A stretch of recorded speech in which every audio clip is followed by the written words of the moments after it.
Hey yo everybody, it's your boy on the ones and the twos.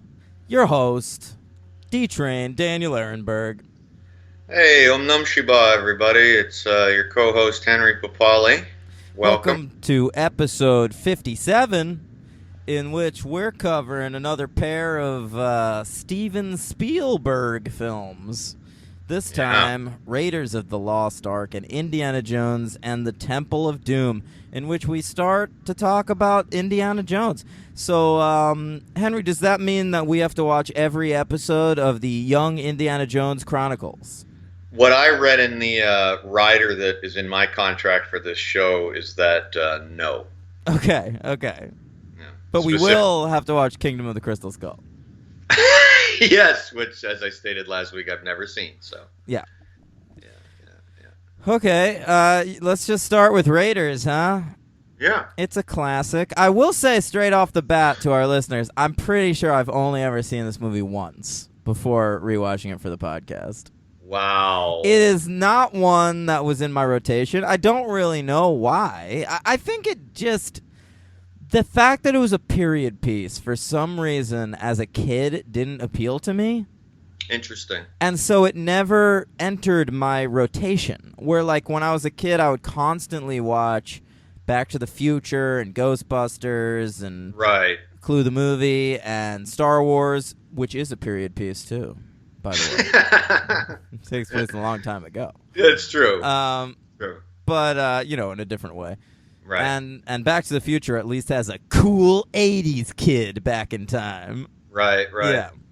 This was always in my rotation. I grew up with this flick as a kid, so this was I was thinking about the shows we've done.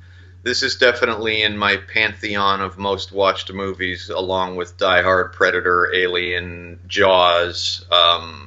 So I've seen this a lot. I had a copy on VHS before I bought the DVD triple pack.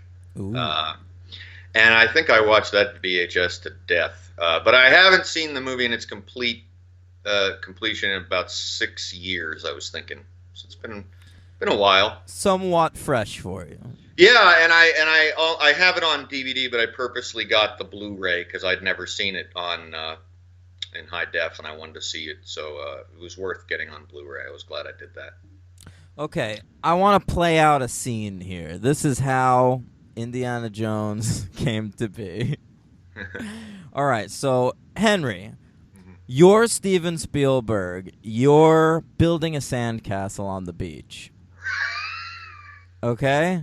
Uh-huh. You're in Hawaii building a sandcastle, and you really want to make a James Bond film. Okay? I'm your friend George Lucas. I'm out there escaping the big popularity of The Empire Strikes Back, and we're yapping. Okay, so you're building a sandcastle. You're Spielberg. Okay. Tell me about what you've been thinking for your next film. You know, George, I've just really been thinking it'd be just a cool departure from some other stuff to just do a James Bond movie. I've always been a big fan. I think it'd be interesting to do it. You know, I got some ideas about what I would do with it. So I don't know if the studio will be into it. I'd love to do James Bond as my next project. Steven. Yeah. Steven, James Bond, it's a thing of the past, Steven. I have a new character that I've created that's even better than James Bond. Whoa, George. Well, okay. I mean, I'm all ears. I want to hear it. His name is Indiana Smith. And he's an archaeologist, and he's got a cool whip and a hat and a leather jacket, and he goes into tombs and fights natives, and he's the ultimate American. That's an interesting concept, George. The name, though, I don't know. Smith. That's kind of generic. I don't know. Indiana. Where'd you come up with Indiana? It's a state. don't you have a dog named Indiana? Oh, I maybe, yeah.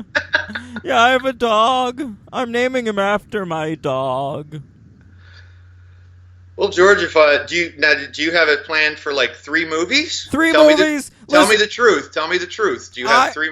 I have 3 movies planned. It's a trilogy, and I've got them planned to the T. I've written up a major outline. Really? And what about any other directors? You sure I'm the No, guy? you got to do all 3. Oh, wow. That's a big commitment, George. I don't but care. If I can see some, spec scripts or maybe some stories, maybe we get Larry Kasdan involved, I don't know. I have a napkin that says the plot of the first movie, but I promise you, I have a whole Bible written about what the other 2 will be. Well, George, let's get together at our little bungalow and let's hash out some ideas then. All right. And I have the perfect casting. Wow. Who do you have in mind for this character? Tom Selleck. From Magnum P.I.? Yeah, Tom Selleck. He'll be great for it. What if he's not available because he's really busy on that show? Oh, he'll do it. Let's get Selleck. Let's not think about anybody else. Okay. All right. I think, George, based on the fact that you have the 3 movies planned out as a trilogy, I'm in. Okay, let's go. And scene. Oh, very good. Great scene. Did you like my Steven Spielberg impression? I loved it. You added a little hint of Jew to your voice. It was great. I did not. Yeah, I don't have a Spielberg impression. A hint of Jew. That's my favorite flavor of Tostitos. Yeah, that's a good spice to put in anything involving gefilte fish. Mm-hmm.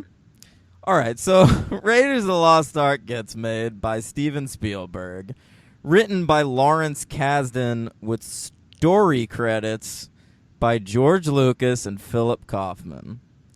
All right. They did change the name to Indiana Jones. Yeah. All right. They did offer the part to Tom Selleck. He accepted, but was unable to participate because of his commitment to season 6 of Magnum P.I. Oh, I love it so much. I love it so much. It's the saddest story in Hollywood history. Him and Dougray Scott. I just saw Dougray Scott in a really cool movie. What, Mission Impossible 2? No. Was it Logan? No. No, it definitely wasn't Logan. No, it wasn't. It was a 2013 movie. It was on Netflix, and it was very well reviewed, but got no distribution. Called Last Passenger, and you would love it. It's about a bunch of people trapped on a train that is speeding at 100 miles an hour, driven by a crazy man committing suicide. I am listening. Yeah, and they can't get him out of the compartment, the driver's compartment, so they have to figure out how to stop the train. Probably didn't get the same distribution as Logan, though. I don't think it did. Okay. I found it on the lower bottom of You Might Like. Yeah, sure. All right, so they Selleck can't do it. Spielberg's like, how about that guy that's in everything you fucking do? And Lucas was like, Steven, I don't want him to be my Bobby De Niro. Yeah, I read that. And Spielberg was like, calm down, Lucas. No one gives a shit. And and so they got Harrison Ford. Yeah. And then they offered the role of the lead villain to Klaus Kinski. Oh, you stole my thunder. I didn't know if you read this or not. Yeah. And what did he call the script? He referred to the script after he read it as, quote, moronically shitty. I love that quote.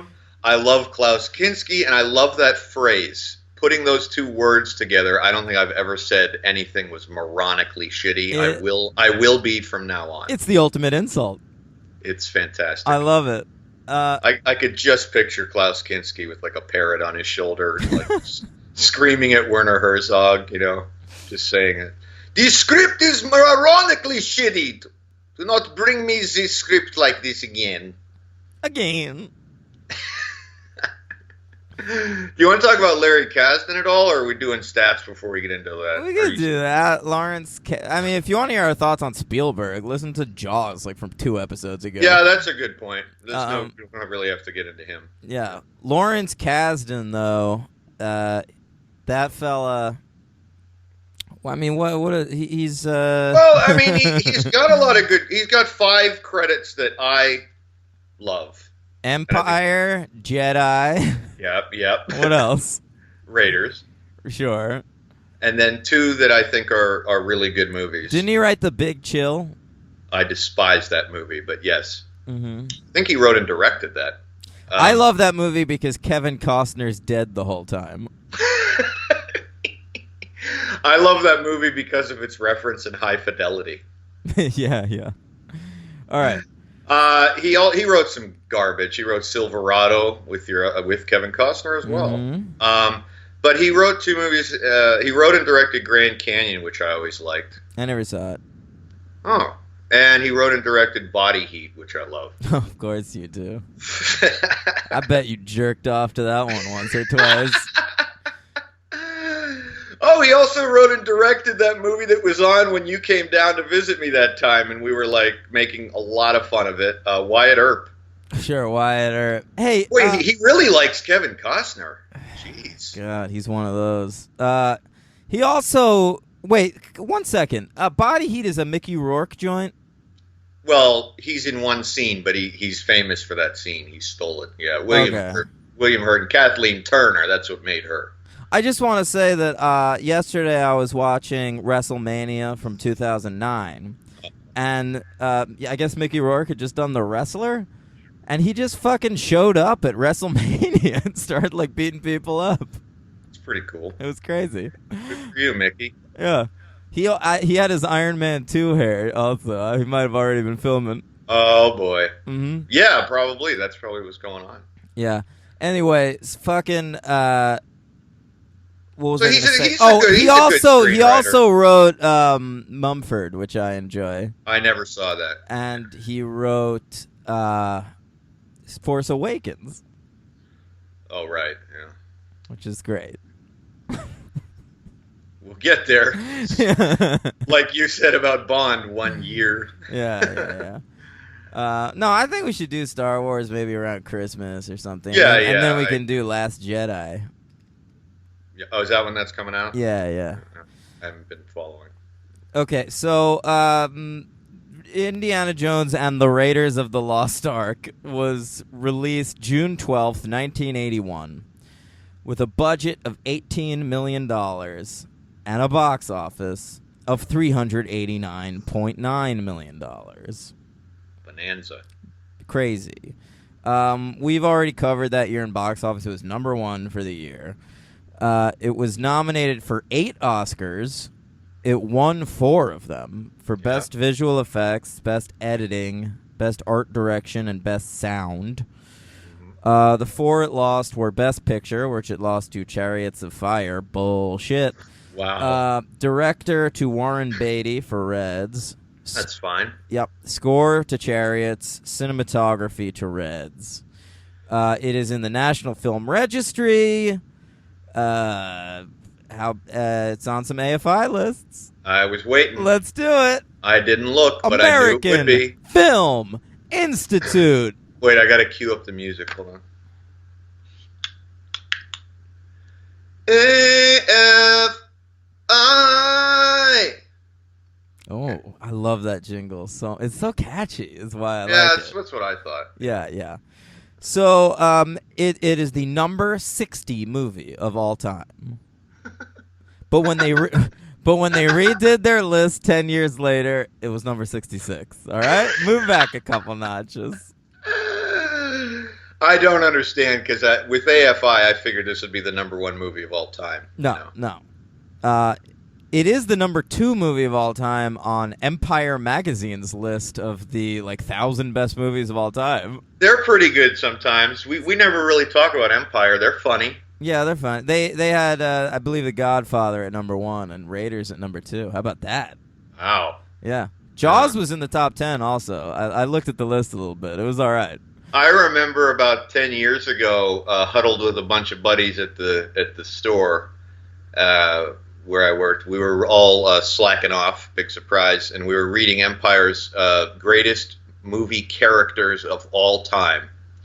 And we were going through page by page, and when we got to number 1, I let out a yelp that alarmed some customers. And I'll never forget it as long as I live, because we all just were so upset and hilarious and laughing at the same time. Guess what the number 1 Empire film character of all time was? Neo from The Matrix.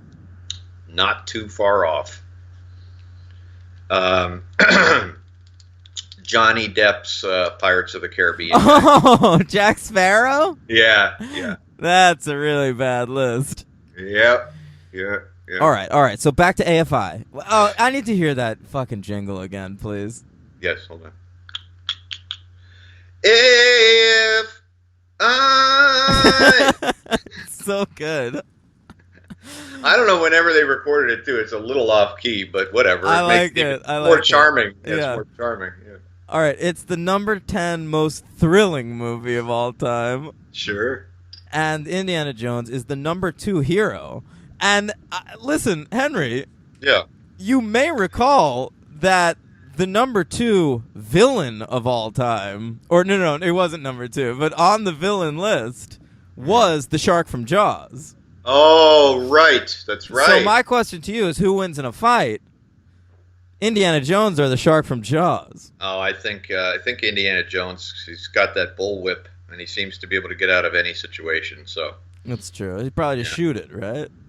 yeah, exactly. The Jaws would pull out some swords. And Yeah. that's about it. It was also nominated but not included on the best quotes list for the classic Indiana Jones quote. Henry, do you want to hear my Harrison Ford reference? My Harrison Ford impression? I do a Harrison Ford impression. Absolutely. All right, ready? Mm-hmm. Snakes. Why did it have to be snakes? Get off my plane.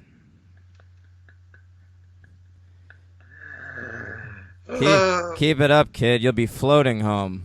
Oh, man. That's pretty good. That's Thanks. pretty good.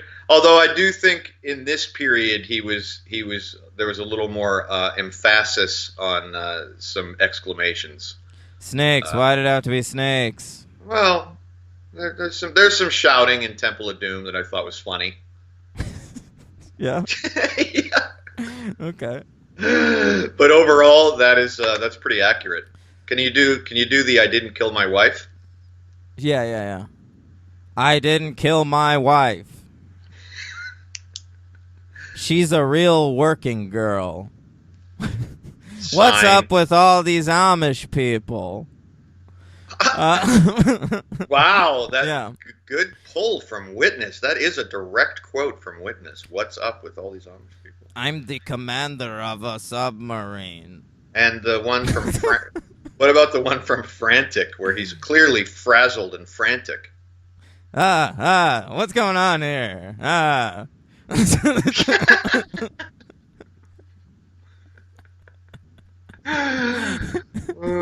what's going on here? This is a great impression. Yeah, that's good. You got Lucas, you got Ford. It's pretty decent. I know, it's a good impression day for me. Yeah, for sure. Yeah. All right. Hey, say I love you, Henry. I love you. I know.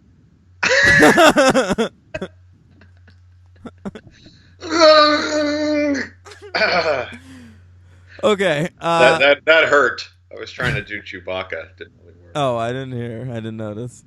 I was trying. Let's talk about the movie. You want to give the plot to Raiders of the Lost Ark? Sure. We begin in 1936 in South America. So as a kid, I'm in. Oh. Right. real into those 1936 serials. It's based on the movie serials. And can I just say this to George Lucas? Mm-hmm. The movie serials went away for a reason, motherfucker, because they suck. Why are you devoting your entire goddamn career to reviving movie serials? I mean, Star Wars and Raiders of the Lost Ark are based on the same shitty serials. Yeah. I'll tell you, I know why. Why? Because he could. Steven, I liked them when I was a kid. I want to see them come back. Can you please make them come back for me? And he can do whatever he wants. Yep. It's true. Yeah. So he's in South America going after this idol. And classic scene, first 10 or 12 minutes of the movie, you don't see his face until he walks into the camera. Great shot.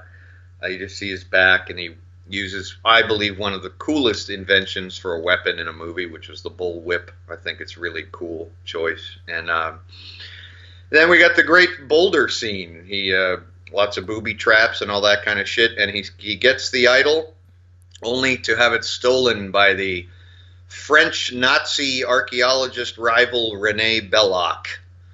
And then Indiana basically runs away and gets into a waiting float plane with a snake in it.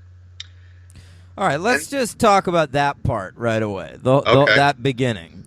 Right away, it is a classic beginning.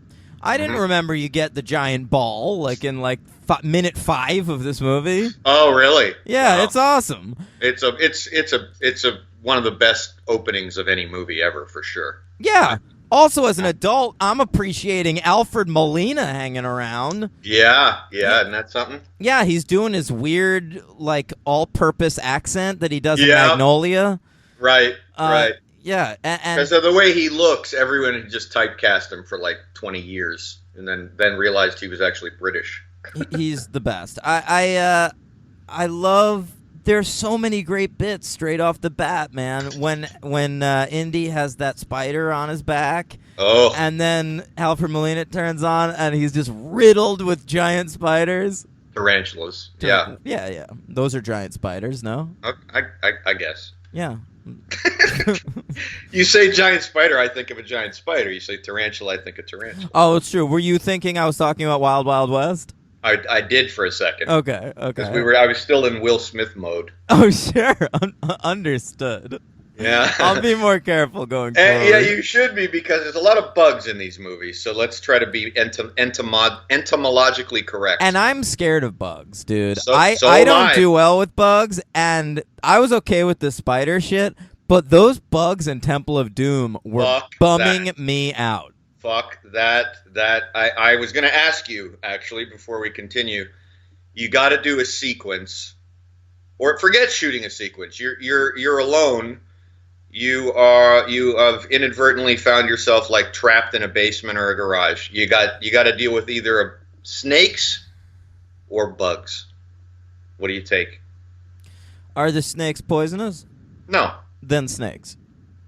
Yeah, me too. By a fucking mile. Yeah. I never had anything about snakes, ever.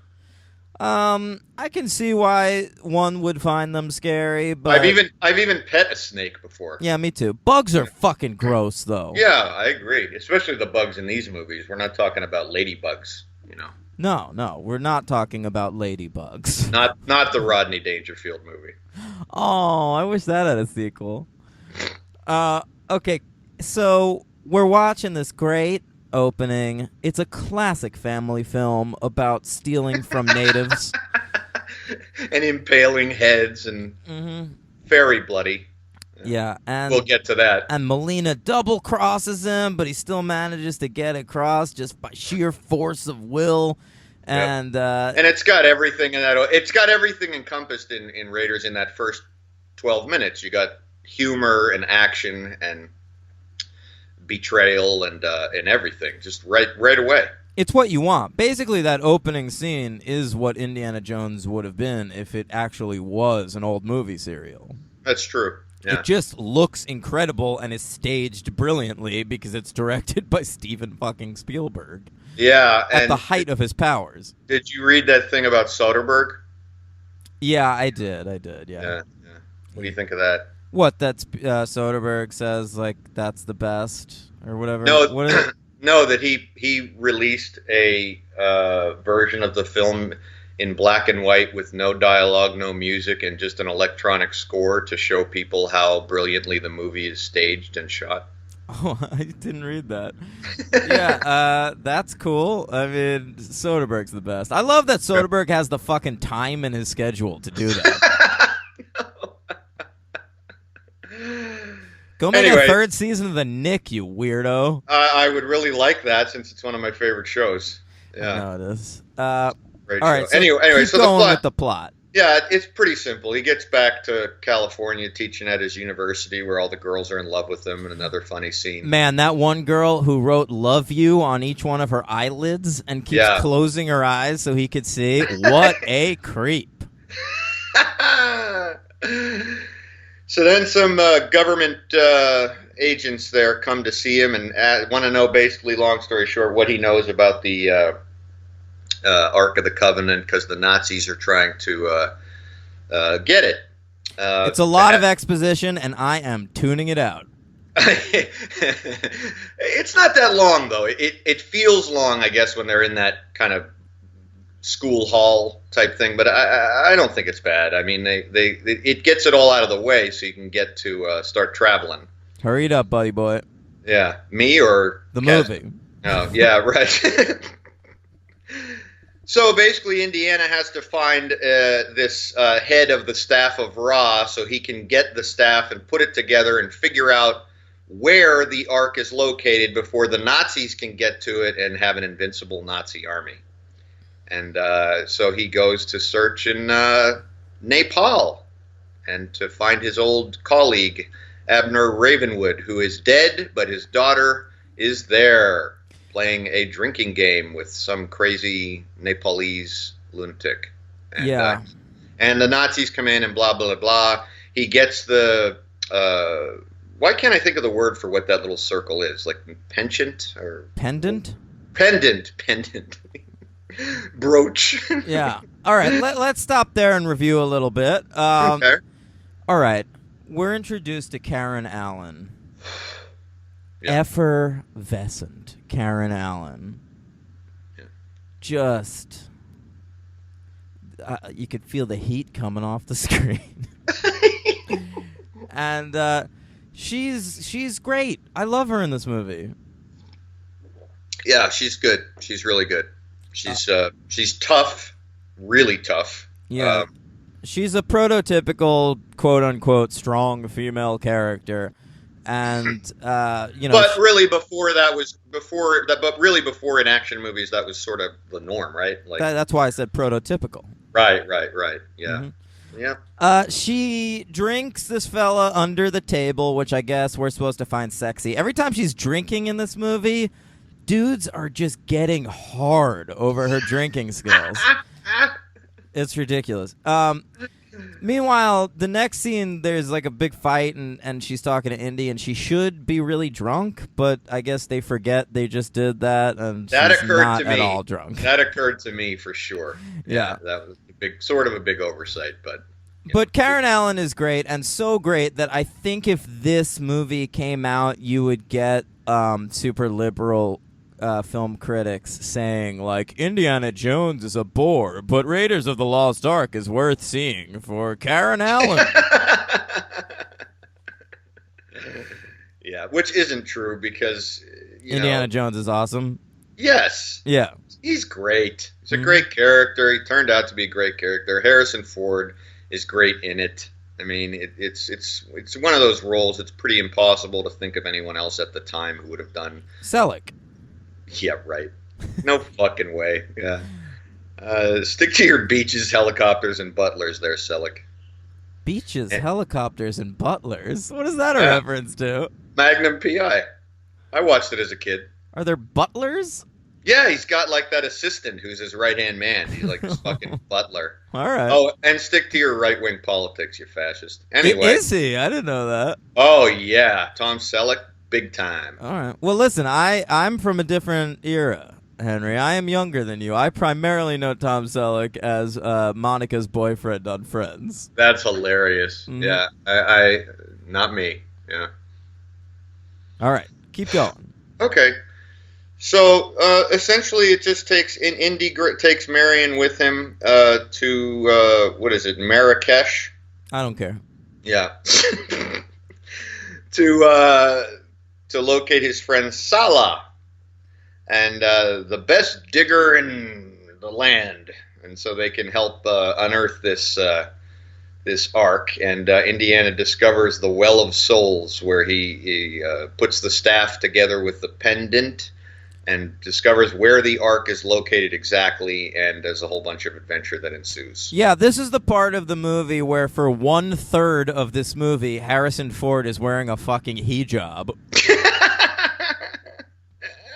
It's true. Yeah, that's true. This is my least favorite part of the movie, even though it has some amazing moments. Yeah. But it's very, very ugly American. It's just them. Well, all of these movies, especially the first two. I was going to wait till Temple of Doom, but yeah. But they're Go just ahead. tearing apart this marketplace in like Cairo or whatever. Yeah, him and the Nazis. Yeah, And that monkey. that fucking monkey. Well, he got his. He did. Oh, man. I was sad. Don't kill a monkey. I wasn't sad. He was an evil monkey, man. He wasn't an evil monkey. He didn't know what he was doing when he sold them out. Bad dates. He was a cute capuchin. By the way, quickly mention that there's a bunch of villains in this movie, but Renee Belloc is fantastic. That Paul Freeman, English actor, I think. He's really good. He's great. I didn't love any of the villains in this movie. Really? Yeah, I mean, they're just not classic villains. The movie works despite that. But I don't think so. I think he's really good. All right.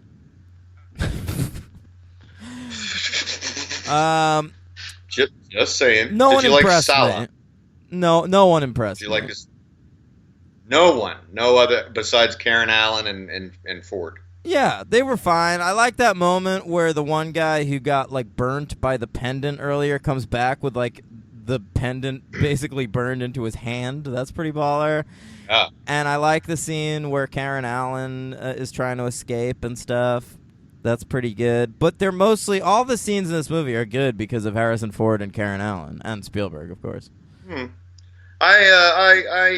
That's a tough one because I think it's perfectly. The supporting cast is fantastic. I think it's perfectly cast all the way up and down. I just didn't think anything about them. Like, I got excited about Alfred Molina, and then for the rest of the movie, I wasn't thinking, like, what else has that guy been in? Like, it's... Yeah. Well, I might not have thought that thought, but I did think that they were all really, really good in their roles. I mean, I didn't think anyone at all was out of place or. I don't think anyone actor. was miscast. I think maybe the villains were underwritten or something, and it's fine. Like they were Nazis, so they just wanted to make them generically evil Nazis. That's fine. Yeah, right. Yeah. Right. So keep going. What's there to keep going with? I mean, he gets the Ark, then they steal the Ark, and then in one of my favorite sequences in the movie, I know you love chases. I do. No, you don't.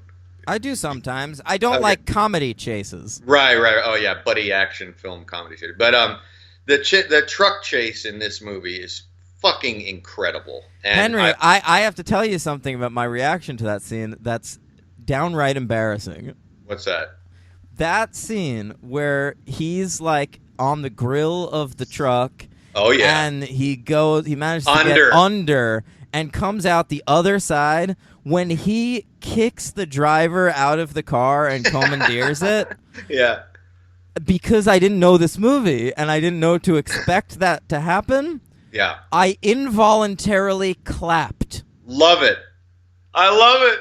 I can't remember ever doing that before. That's great. That's great. That's great. I mean, you've told me before in some of these movies you've involuntarily shouted. Yeah, or, like on or, like yeah. Or yeah, something. right, Yeah. right. But you clapped. Yeah, I clapped. it's astonishing. And one of the reasons I think it's astonishing is I gotta say it's just I don't know the technical parts of it, but it looks so fucking real. I mean, it wouldn't surprise me if they got some. I'm sure they did. I mean, it's not CGI'd. They got some guy to go under some moving vehicle, maybe, obviously not driving down a road, but I mean, it's fucking real. It's awesome. Incredible. It's awesome. It's so awesome. And I always remember that. I love that sequence as a kid. I always thought that was one of the coolest sequences ever filmed. Again, using his whip underneath the car and pulling himself under. I mean, it's just incredible, and it's really long and it's extended, but it's just amazing. And that's after the brawl with the big Nazi on the airplane, which is awesome, and it's after the snake pit, which is awesome. Right. Mm-hmm. I mean, it's just one thing after another, and the guy in that brawl, I don't think you would have known this because I never knew this until I had to do my little count, but the big Nazi in there is named an actor / English wrestler named Pat Roach. He's the same guy who Ford has the fight with in Temple of Doom, in the big fist fight at the end of that movie. The same weird. actor. I love that they brought him back to have like the same type of bruiser brawl there. Very cool. Yeah. And he's also in Crusade, but I will get to that next week. We'll keep an eye out for him. Yeah, really cool. But yeah, that whole sequence, and then of course. There's the whole thing on the U-boat where he is stowed away, and then I'll tell you another kind of sort of great scene, cheering wise, is when the Nazis board the vessel of pirates and can't find Jones, but they take Marion, and no one can find him after the Nazis leave, and then the one guy goes, there he is. Yeah, he swims across the ocean to get to this U-boat.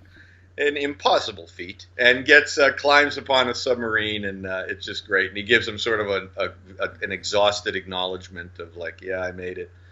Also on that boat, he says one of my favorite lines in life. It's not the years, honey, it's the mileage. Yeah, I like that. Love it. Mm-hmm. So then we get towards the end, right? The Nazis are in possession of the Ark. Yeah, the movie goes wildly off the rails at the end. They find a spot on Tatooine to set off the Ark, and supposed to be like somewhere in Greece or something. I don't even know. I can't remember. I was expecting fucking Jawas to be jumping out at them. Well, they could have been the ghosts of Jawas. We do see ghosts. There are ghosts flying at the camera. There's ghosts jumping everywhere. The Emperor is shooting force lightning out of his asshole.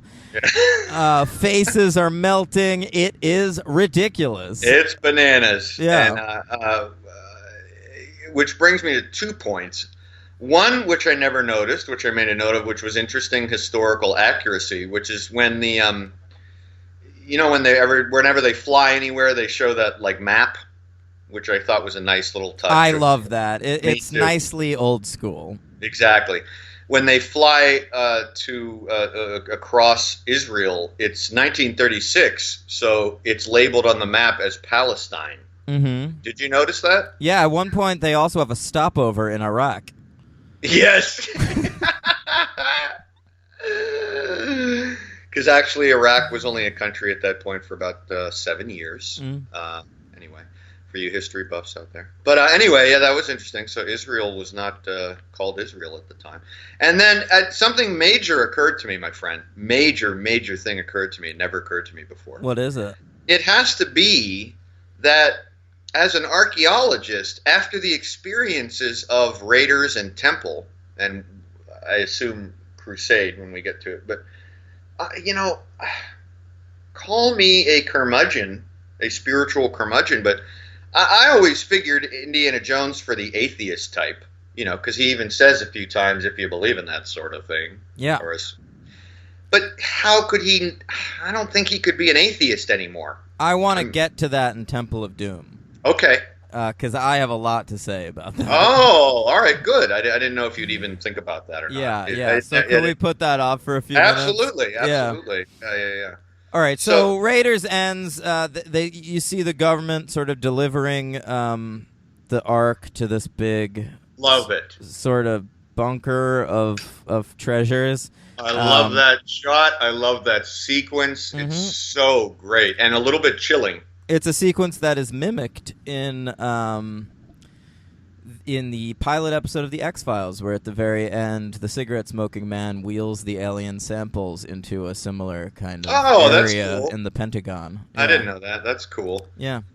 And we should mention also the score, one of John Williams' best efforts. Great score. You know what? It is such a cock tease, though, because you know the full score, the whole shebang, and it keeps like stopping and starting, and you're like, give me the whole thing, John. And the theme I think the best theme, besides the main one, is that Ark of the Covenant theme, which is just fantastic. That ethereal. You know what I'm talking about. It's just kind of hovering the theme. Anytime the Ark is around or talked about, they have that very quiet theme. I won't hum. Maybe. I'd have to see it again. All right, I'll hum it real quick. Okay. Because it's a great.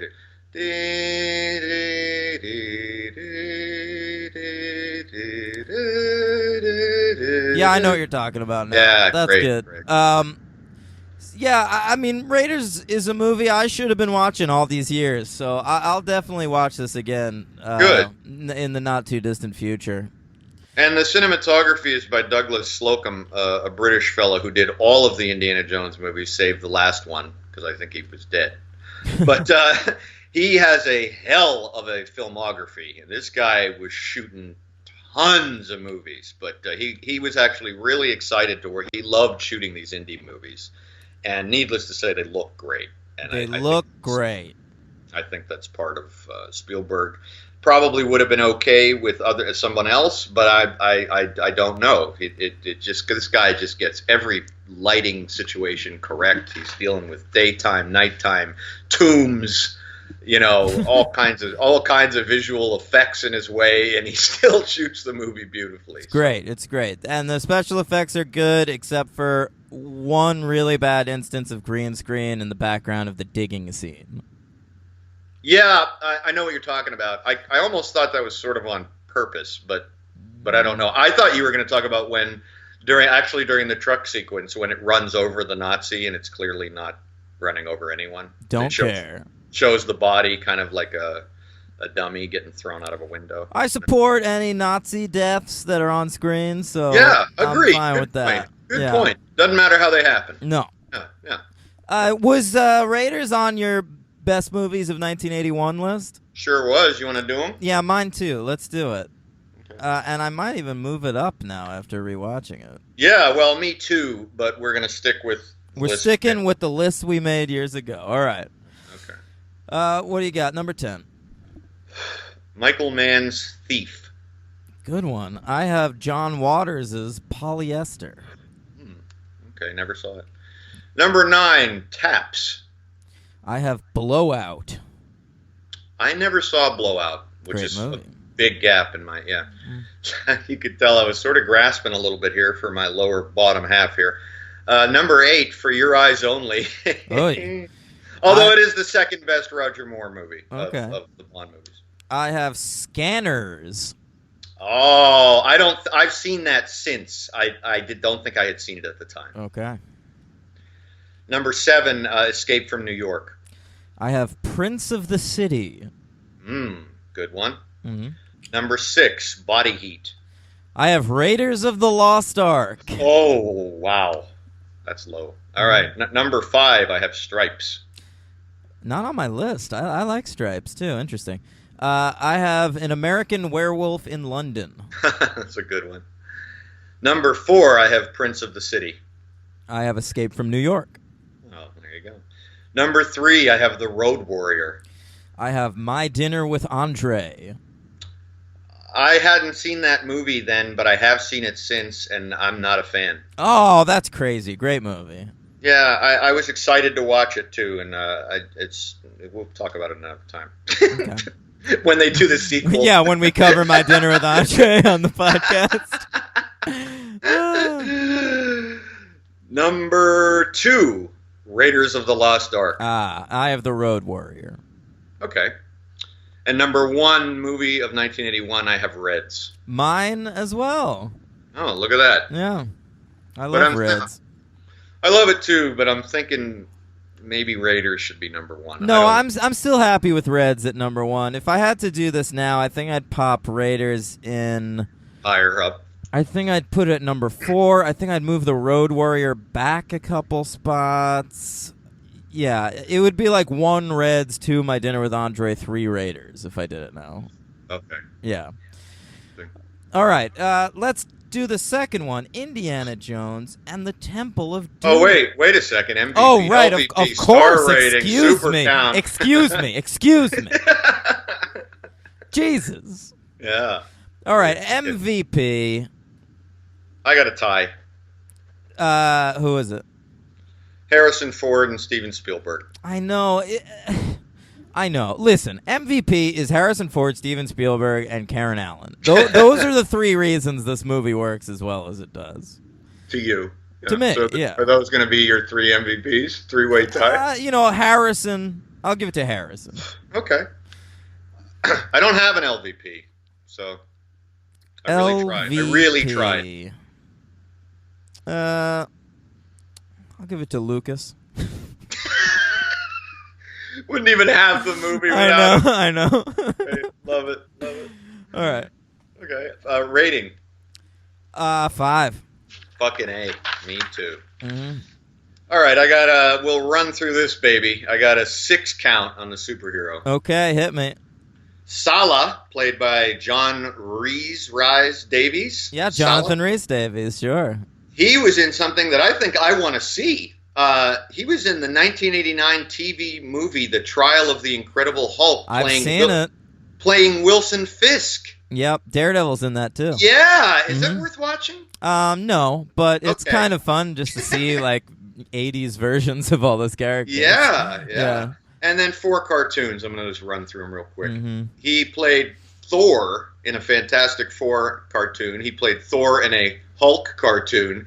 He played Hades in a Justice League cartoon, and he played some fucking Batman villain called Baron Waclaw. All right. Yeah, real classic there.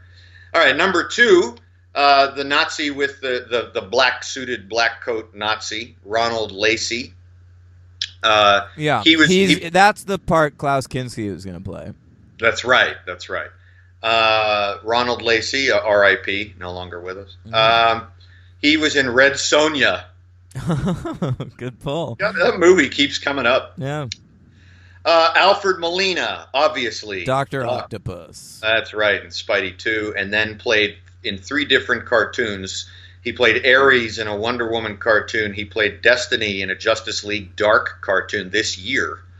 And in 2003, he was in a Justice League cartoon playing whoever the fuck King Gustav is. All right.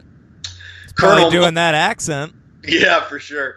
I got 3 more. One was one of the colonels in the beginning sequence during the Blackboard presentation, Don Fellows. But the credits are funny, though. He was in Superman 2 and Superman 4, A Quest for Peace. That's right. Playing 2 nobodies in those movies, but he was in two of those. This guy has come up before, William Hootkins, the fatter of the colonels there, if you remember him. Don't fat shame him. I got in trouble over that. Yeah, okay. A little different. I'm joking. Yeah, right. Fat shame William Hootkins. He was in the 1989 Batman movie as Lieutenant Eckhart, if you remember him. He gets shot by the Joker in Batman. I don't. Remember him? I don't remember. That guy? No, I've seen Returns way more than original. Shame on you. And he played in Superman 4 as well, A Quest for Peace. The Quest for Peace. It's not just any Quest for Peace. Oh, This it's is the the Quest for Peace. I forgot about that. It's true. Yeah. He played one of the villains of Lex Luthor, like trying to make a deal with. And he was in a 1995 Iron Man cartoon playing the Crimson Dynamo. Sure, a classic character. And then we finish off with Pat Roach, the big hulking wrestling Nazi bruiser that we talked about. He was in Conan the Destroyer. Sure. Playing Man Ape. And he was also in Red Sonja. Oh, wow. All playing right. a character named Brightside. And I do want to quickly mention Pat Roach and another actor, the Nazi, one of the face-melting Nazis. They were both Kubrick regulars. Pat Roach was the bouncer in A Clockwork Orange in the Milk Bar. I don't know how many times you've seen Clockwork Orange, but Not many. But in Barry Lyndon, he has a very awesome fight sequence with Ryan O'Neal in the army, where he's also in a fist fight. So this guy, That's what he does. That's what three he does. famous fist fights. Mhm. Yeah, which is really, really entertaining. Anyway, that is it. So, Indiana Jones and the Temple of Doom comes 3 years later. Now, when they're trying to get this started, obviously Steven Spielberg had to have another conversation with George Lucas. So let's do that right now. okay, and action. Mm-hmm. Steven, are you excited for the second Indiana Jones film of the trilogy? Well, Steven, two things, man. First of all, you bullshitted me about having it ready. You didn't have anything ready, man. I mean, I'm a little disappointed in you for that. Second of all, I just got out of a bad breakup, and I'm just in a really dark mood, as dark as my Steven Spielbergism will allow me. So I'm not that excited. So you really got to convince me. What do you? But that's perfect, because it's the second part of a trilogy, and everyone knows that's the dark part. You're referring to like Empire Strikes Back, George. Yeah. Didn't you also just get out of a marriage? I heard you got divorced. So you're kind of in a dark place. Yeah. I've been going to brothels and asking women to finger my turkey neck. So you've been going to the cantina, is what you're trying to say? Yeah. Tattooing. Well, what do you got? I mean, what do you want? Who do you want to? I already talked to Larry. One of Kasdan. the brothels. He doesn't want one any. of the hookers was wearing a golden bikini, and it gave me a really good idea. I think you aren't. Didn't you? You filmed that already. Oh, but, right, I did that already. But maybe we can bring that back in some form if you want, George. Okay. But I don't know. Larry Kasdan's out. He wants nothing to do with this. That's so okay. I've got the perfect guy. Who do you have? Willard Yuck. Can you say that last name again, George? I choked Yuck. on it. Doesn't he write everything with his wife? Gloria Katz. Well, what did they do? They've been working on a treatment for a new great franchise for me. What? Howard the Duck. George, I'm going to probably sit that one out. I do have certain standards and ideas that I want to keep up, but what do you have for this movie? I mean, I'm told you a long time ago, years ago, we were sitting on that beach when I was building a sandcastle. I told you I was in, but I really want to hear the story. You already signed on, right? Yeah, I did. I have the whole thing planned out. Sure you do. What is it? Well, I left the notebook where I have it written down at home. You're pissing me off, George. I mean, really, man. We're like really tight. We're good friends, but come on. Can you remember anything about what I'm getting myself into? Yeek. There's... okay, well, it'll be a temple. A temple of doom. And I'm seeing I remember. I mean, I'm not thinking of this right now. I thought I already wrote this down, and Sure. in this one, he's hanging out with a little kid. You like little kids? Depends, George, on the usage. Is it going to be a kids? Is it going to be like a lighter fare? Sometimes, but also it's got to be this dark because it's the second one. All right, as long as the kid's not, as long as he's not kind of stereotype character or anything, I don't want to get into that kind of ground. We sort of did that a little bit with Raiders. I want to get into more, we don't have that happening, do we? No, he's just a well-rounded character. In fact, Colin Short Round. George, that's the name of the dog of the screenwriters. I like dogs. Leave me alone. Okay. All right. So his name's Short Round. And what are they going to do together? Go on adventures. In a temple. Of doom. Where's this temple?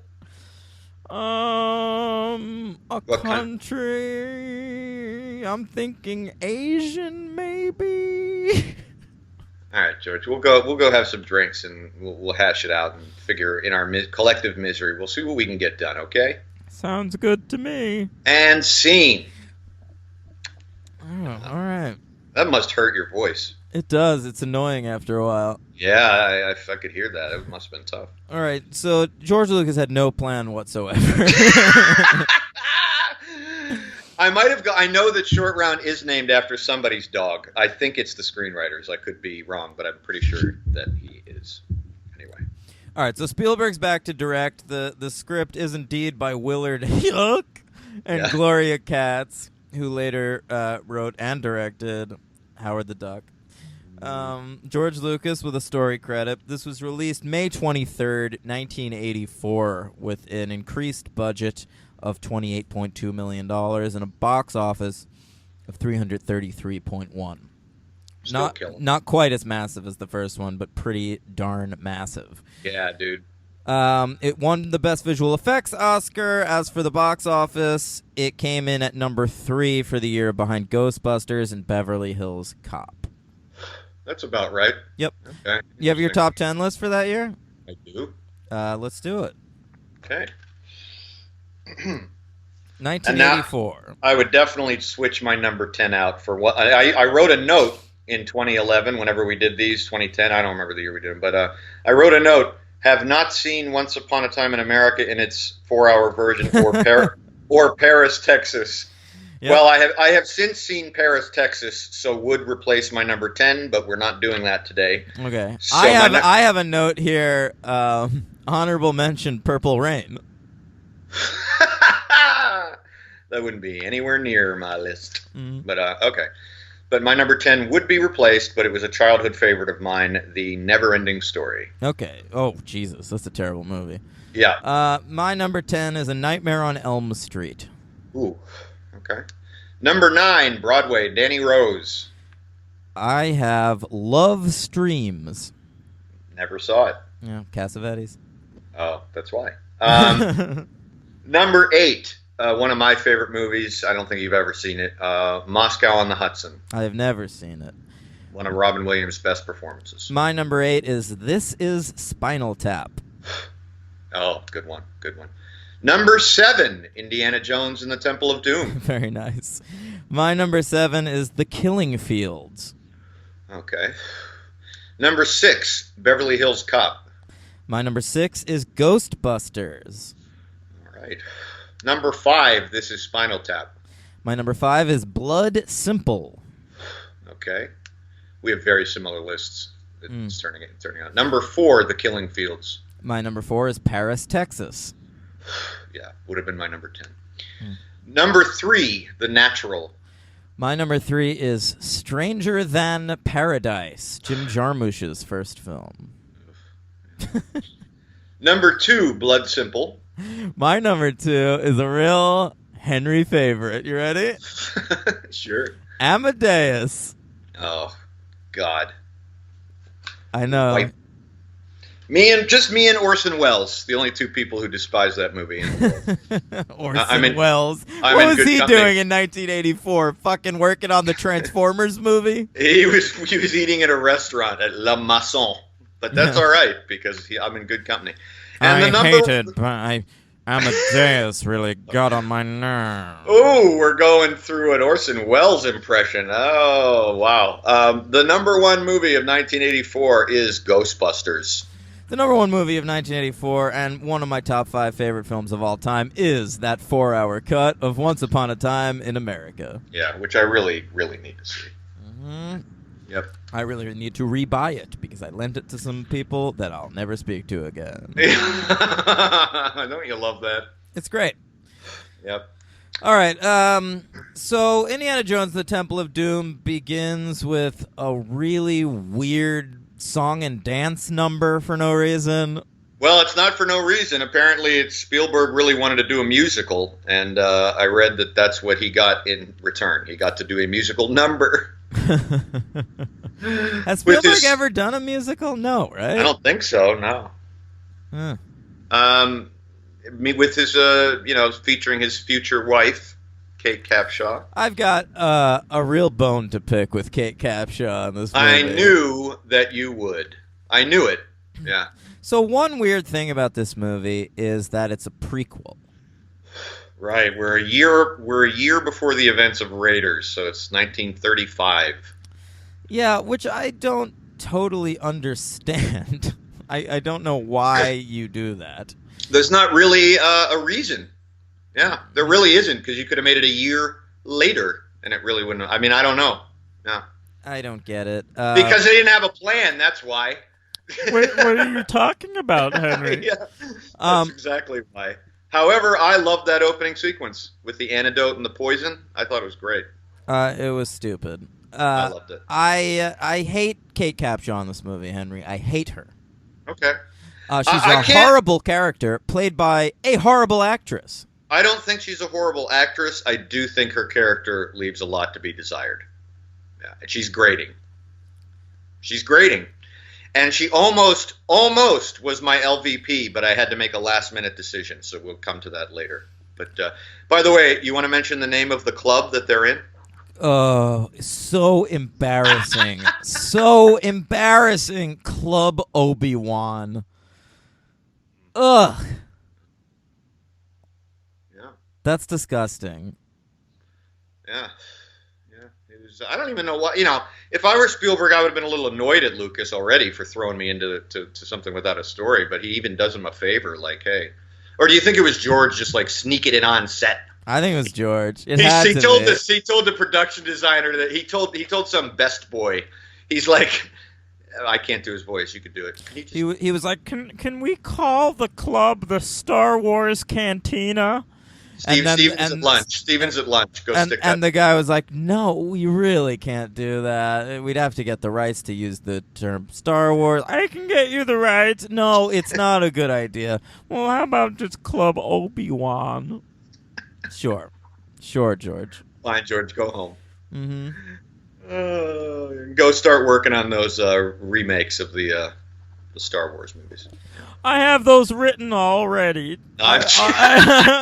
They're written already, guys. In episode 3, there's a fight on a lava planet.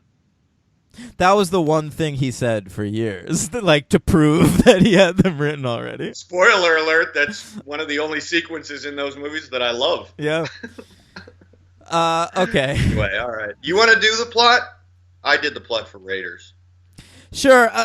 They're fighting around this club, Obi-Wan. Kate Capshaw, she's a woman, so all she cares about is diamonds. So she's crawling on the floor during this riot looking for diamonds.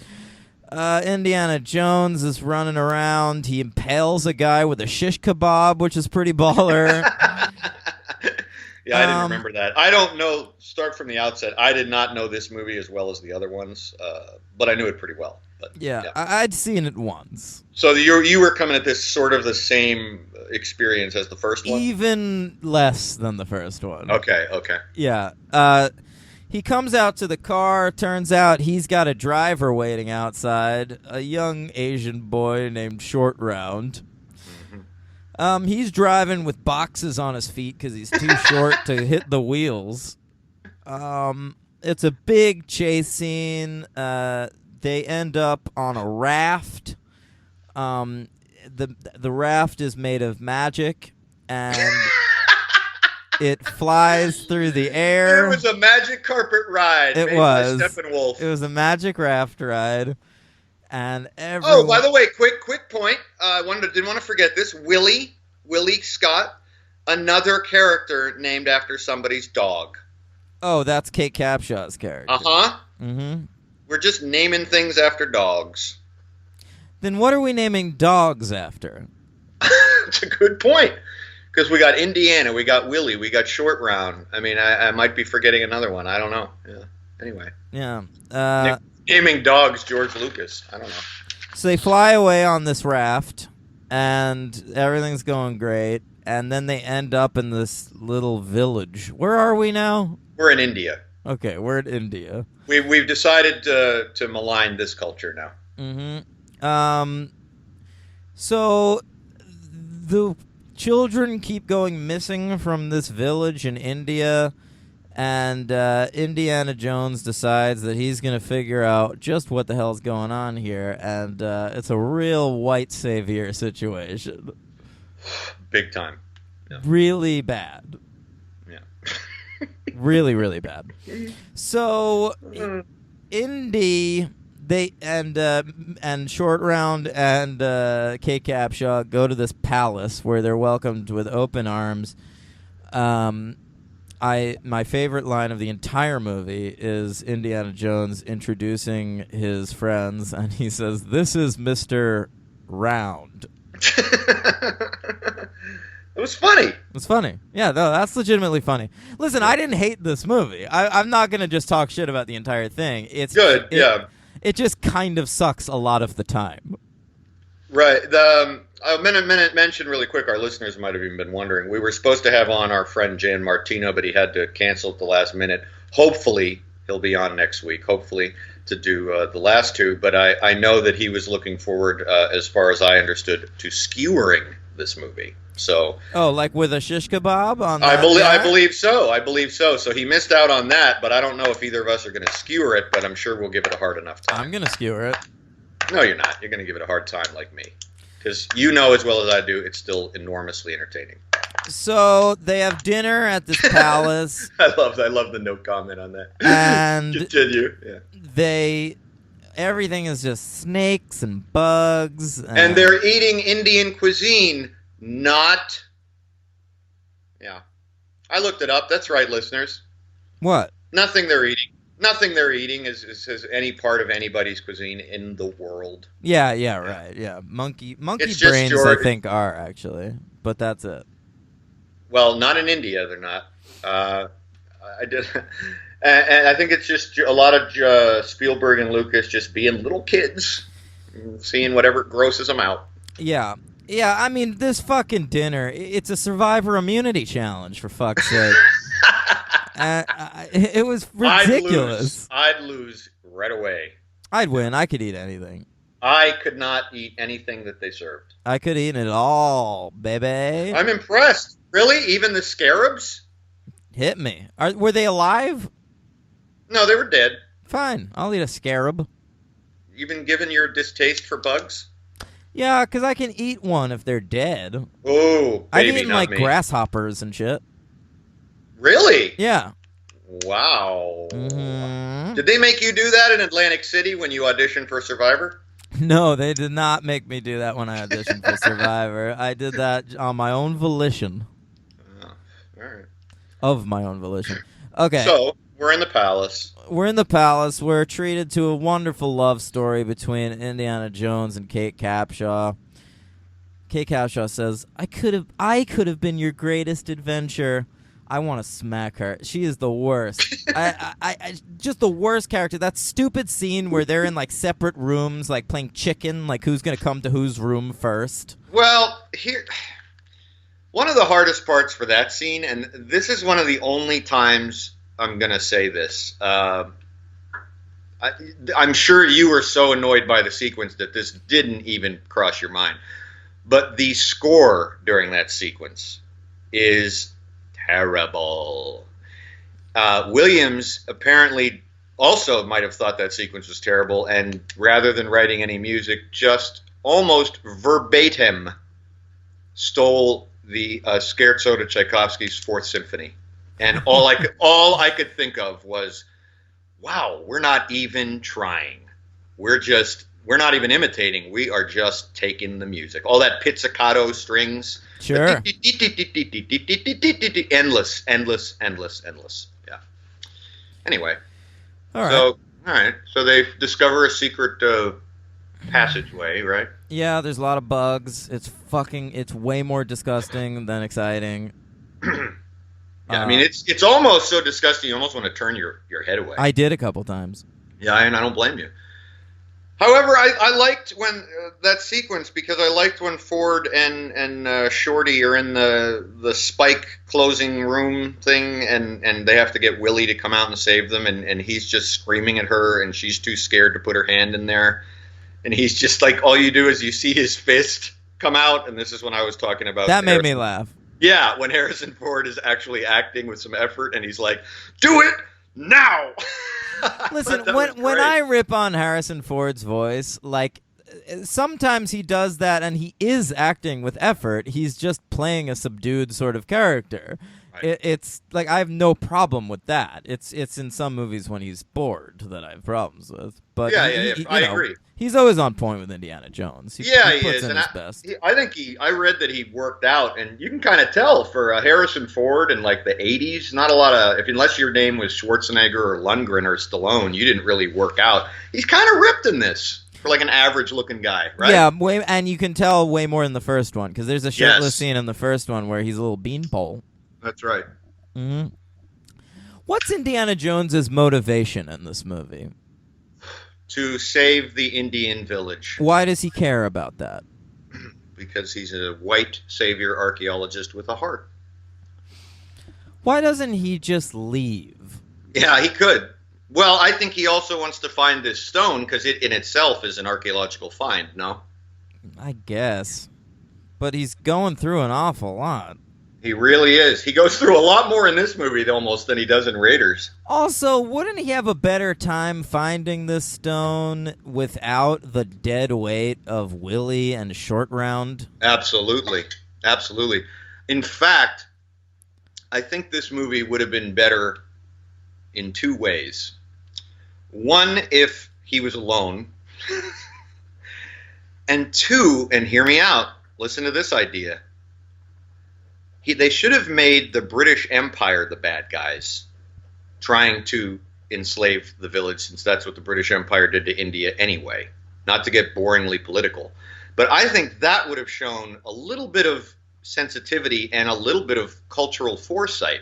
How interesting would that have been if it was the British guys who were the actual bad guys trying to steal the culture of this other culture? That would have been thoughtful, I think. Wouldn't that have been interesting? Well, that would have required thoughts.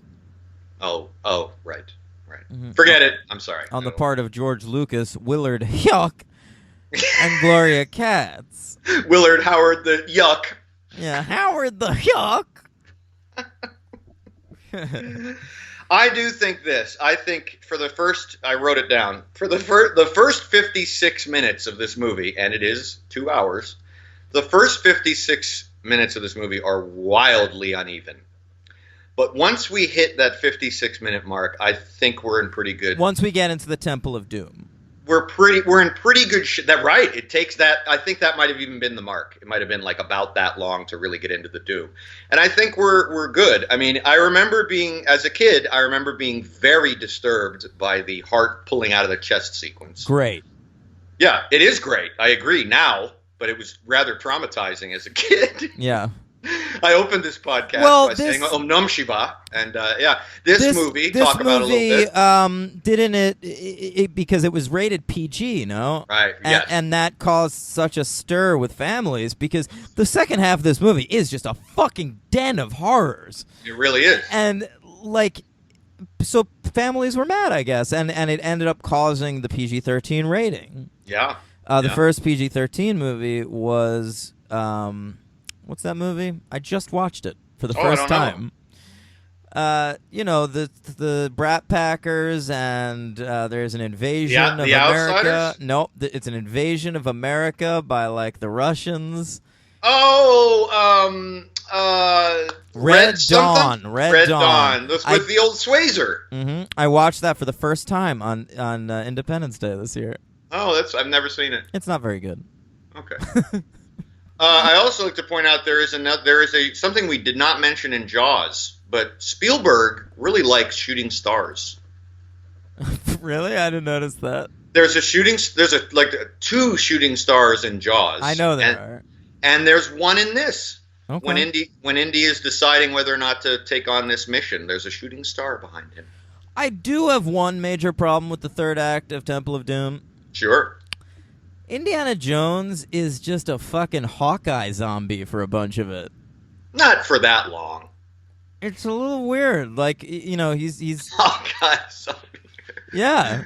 Yeah. That's what he is. It He's took me a Hawkeye sec- it from took the me a first second to- Avengers. Right. It took me a second. I thought you were just like using the moniker Hawkeye, and then I was like, oh, okay, I get it. Right. But he's not under a trance too long. But yeah, it's and apparently all you need to overcome this 1,000-year-old trance is a little bit of fire.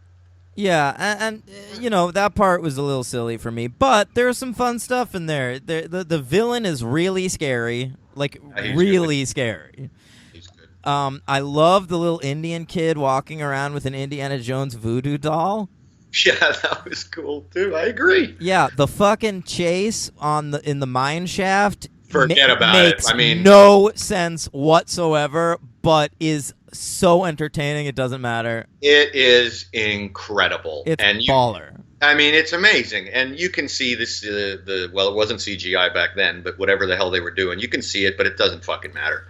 And I think it won an Oscar, didn't it? This movie for visual effects. Visual this time? effects, yeah. So there you go. I'm sure it's because of that sequence. I mean, I don't know what else. It could be for a bunch of stuff. The Temple of Doom stuff is awesome. You don't think it's when Willie pours perfume on the elephant's head? That fucking elephant, dude. I felt bad. What? Were they selling this thing as an action figure? Where's PETA? Yeah, perfume burns, man. All right. Look, but I just mean the scene where he's like bugging her with its trunk. Yeah. Don't need it. Little Stoogie, little Three Stooges. Yeah, it's silly, and then it's a snake. It's really bad. I thought the worst Three Stooges part of the movie was the campfire sequence when they're playing poker and Willie is just screaming around, getting haunted by bats, owls, snakes, all that. That is the sequence I'm talking about. But the elephant's not involved in that sequence, I thought. It's part of it. Oh, is it? Okay. Yeah. Yeah, right. She runs into an owl. Yeah. Fucking ridiculous. Do you really attribute all that to thinking Kate Capshaw is a terrible actress? I think it's a bad character, but I do think Kate Capshaw is a bad actress. You knew that 120 people auditioned for that role? Yeah, and interesting that it went to the one Steven Spielberg wanted to fuck really badly. Yeah, I think so. Yeah. I am glad it didn't go to Sharon Stone because it would have been worse. No, it wouldn't have. Would have been just the same. No, it would have been way worse. Okay, I'm going to say it right here. I like Kate Capshaw. At least Sharon Stone has a bit of a screen presence that Kate Capshaw doesn't have. I like Kate Capshaw. She's also in a movie you love. Henry, you know you're never going to work for Steven Spielberg, right? Yeah. So you don't have to say that Kate Capshaw is a good actress. I knew that was coming. I'm not saying she's a good act. I like her. I think she's cute. She's spunky. You're attracted to her. No, never. In the words of Fletch, never. 5-10 minutes tops. No, I like her in Black Rain. Oh, you and your Black Rain. No, I don't think she's that bad. I mean, she's very annoying, but I don't think she's that bad. I think she's terrible. All right, she was almost my LVP, okay? What do you want me to say? Oh, she's my LVP without even thinking about it. But she doesn't sink the movie for me. She doesn't. I mean, I think she herself hated that role. And, yeah, I've heard her say that too. Yeah, and I just don't know I don't know who could have done anything with the role, so I am always loath, and we said this on, I think, our very first episode, I'm always loath to malign an actor for a character that they're required to play. Henry, you get that I've seen Kate Capshaw in other movies, right? Well, I don't know, because I've only seen her in, like, this and one other thing, I think. I've seen what her else have you seen her in? I'd have Really? to look at her IMDb. Okay. Well, no, that's a fair, I'd like to hear, because that's a totally fair Oh, argument. I saw The Love Letter. That's a movie, right? Oh, I never saw it. Yeah, she's in that. No, she's not a good actress. She's on the lower rung. But I just don't think I don't think she is as terrible as you say. If we're talking about mediocre actresses that are married to famous people, Kate Capshaw makes Rita Wilson look like Meryl Streep. Fine. That's totally fine. I can't really argue much of that. Yeah. Okay. I wanted to come back to the question I raised earlier. Me too. I was about to do the same thing. Okay. So, Indiana Jones and the Temple of Doom is a prequel to Raiders of the Lost Ark. In Raiders of the Lost Ark, Indiana Jones is decidedly anti-supernatural. He doesn't believe in religion or the supernatural at all. Calls it mumbo jumbo. Has a line about if you believe in that sort of thing. When they're talking about the Lost Ark and the sort of religious elements of it, right, he makes a point to say if you believe that sort of thing. Mm-hmm. But in Temple of Doom, he gets possessed by a demon and witnesses ritualistic weirdness and a voodoo doll that hurts him. So, and it does an incantation at the end to make the stones light on fire. Yes. So how is it possible that 1 year later in Raiders of the Lost Ark, he is such a skeptic? It's not. I don't think it is possible. It's stupid. I don't think it is possible. And again, no planning. Line probably would have been taken out. What do you mean? By the way, I just thought of a great example that I think you'll appreciate. What Kate Capshaw does not pull off, that an actress pulls off in another movie, which is actually one of my favorite movies. In Big Trouble in Little China, Kim Cattrall plays almost an identical type of role, but is much funnier and much more captivating. How does that? How's that for a comparison? Sure. Yeah. I like Kim Cattrall. Right. Well, I knew you do because of Sex and the City, right? But, yeah, but you could put Kim Cattrall in garbage like Mannequin, and she's still pretty good. Yeah. So that's a good comparison, I think. So there you go. To your point, Kim Cattrall might have been good in this role. Sure. A lot of actors, I'm sure, would have been better in this role. Yeah. Let's talk about that bridge sequence at the end. I really dug that. Yeah, that was awesome. Yeah, I couldn't even... The special effects were so good, I couldn't tell what was real and what was models. It was really well done. And yeah, except for when anyone fell to the crocodiles, which I read were actually filmed in, like, Florida in the Everglades. Well, of course. Yeah, the crocodiles were awesome, though. I was into that. Anytime they cut to them, they're on this bridge, and then they'll just cut to these crocodiles just, like, standing there smiling and yapping. Like, I'm gonna get you. Yeah, none of the movie, by the way, was shot in India due to the Indian government thinking this was an offensive screenplay. I agree. Yeah, I can relate. And then I wrote a note. Honestly, is there a culture that these movies don't offend? And I wrote down Asians, Indians, South Americans, Persians, Arabs, etc. So far, and we're only 2 in. That's right. Mm-hmm. I hear the 4th one offends aliens. Yeah. Illegal aliens? No. Oh. Outer space aliens. Oh, don't ruin the movie. Steven, I have a great idea. All right, George. Okay. Aliens. All right. That'll have to be next week. Yeah, we'll do it next week. Oh, let's wrap up. What do you give this movie? This was tough. This was a tough one for me. I think it's probably a 3-star movie on our scale, but I enjoyed enough of it, and it wasn't a nostalgia buster that I'm going to give it 4. I'm giving it a 3. Yeah, totally fair. Mm-hmm. Yeah. Do you think it's crazy that I'm giving it a 4, or can you understand that? No, but I do think it has to do with nostalgia. Mm-hmm. If I had nostalgia for this movie, I might give it a 4. Yeah. But I don't. Right. You are mercifully free. Yeah. No, I think really the 4 is because of the Temple of Doom stuff, and that mine scene is just fucking incredible. And I just think technically it's a hell of an achievement, despite its extraordinarily uneven tone. It's awesome. It's just a bummer the first half sucks so bad. Right. Yeah. What's your take on Short Round? Is he a valuable character? No, I hate him. Okay, yeah, me too. I can't stand him. I can't stand him. You thought that I almost called her Cattrall. You thought that Capshaw was grating. He was even more grating to me. He was pretty brutal. He's my LVP. No, Capshaw's so much worse. Okay. She's my LVP. So it's a tuggle for the sidekicks here. Yeah. Who's the worst? Yeah. I wrote her name down first. I did. And then I crossed her out by the end of the movie and said, no, got to go with Shorty. All right. My MVP is a clear Harrison Ford. I'm not sharing it with any production people. I'm for it again as well. Yeah. And I got no supers. No super. Wait, that's impossible. Yep. I'm going to do a cursory glance of the for it. Indiana Jones and the Temple of Doom cast. Let's see if I could find a superhero amongst them. Yeah, you can, man.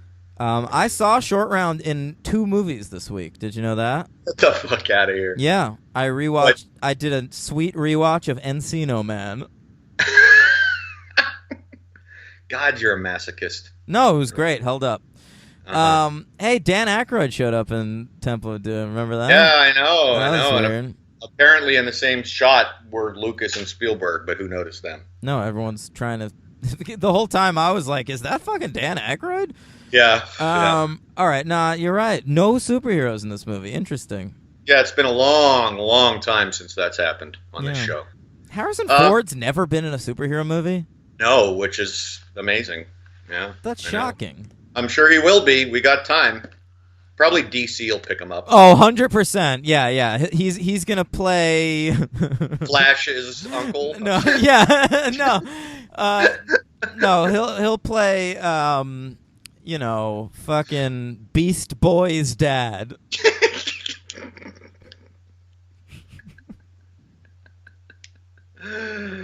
Oh man! Oh, before we wrap up, I also last week you did your top 10 movies of 2016. Oh yeah, give us that list. All right. If you want to hear Daniel's, you can tune into last week's. I'll do it really quick. It was Popstar at 10, The Lobster at 9, Patterson at 8, Everybody Wants Some at 7, Nocturnal Animals at 6, Manchester by the Sea at 5, American Honey at 4, Moonlight at 3, Hell or High Water at 2, OJ Made in America at 1. Very good. Very good list. I haven't seen a couple of those, but the ones I have, I agree with. This was a very hard list, very hard year, and these are always tough. But one shouldn't have been on here, but I'm keeping it on because it was just great. And that is my number 10, Captain America Civil War. Number 10, I like it. I enjoyed that movie. Yeah, I loved it. I just think it's great. It's the perfect superhero movie. All right. Number 9, Derek Cianfrance's The Light Between Oceans. See, that's still on my Netflix queue, Hank. I haven't seen it yet. Okay. Mm-hmm. Number 8, Martin Scorsese's Silence. I haven't seen that yet. That's also on my Netflix queue. Number 7, 10 Cloverfield Lane. Very good movie. Number 6, Elle. Haven't seen it yet. Number 5, OJ Made in America. Happy to see it on there. Number 4, The Lobster. Very good. Number 3, I Am Not Your Negro. Haven't seen it. Number 2, Hell or High Water. Great. And number 1, Nocturnal Animals. Number 1. Okay. And I have honorable mentions I'm just going to blow through because you had a bunch. I've got about 12 or 13. I'm just going to name them. All right. Fences, Great. 13th, Okay. Jane Got a Gun. I enjoyed that. Nowhere near my list, though. Mm-hmm. A horror movie called Darling. Okay. Miles Ahead. Mm-hmm. The documentary De Palma. Yeah, I can't find that anywhere. If anyone can tell me where I can watch that movie, can you? It's not on Netflix, and it's driving me nuts. I had to drive to Asbury Park to watch it in a 6-seat theater. So, Right. an excellent movie called Christine with Rebecca Hall. Mm-hmm. Jackie. Okay. Natalie Portman. Not gonna see it. Yeah. Hacksaw Ridge. Okay. Indignation, which almost made my top 10. That was tough. Okay. Denial. All right. And Desierto. Oh God, the fucking Jonathan Nolan thing. No. Alfonso Cuarón's son. Oh right. Sorry, I knew it was the guy. Yeah. Because he's the one that did the short film that was attached to Gravity, which I saw. I believe so. Yeah. And then my final honorable mention, Bleed for This. Right. Sure. Ben Younger. And I had a whole shit ton of other things, but it don't matter. So that's that, folks. Great list.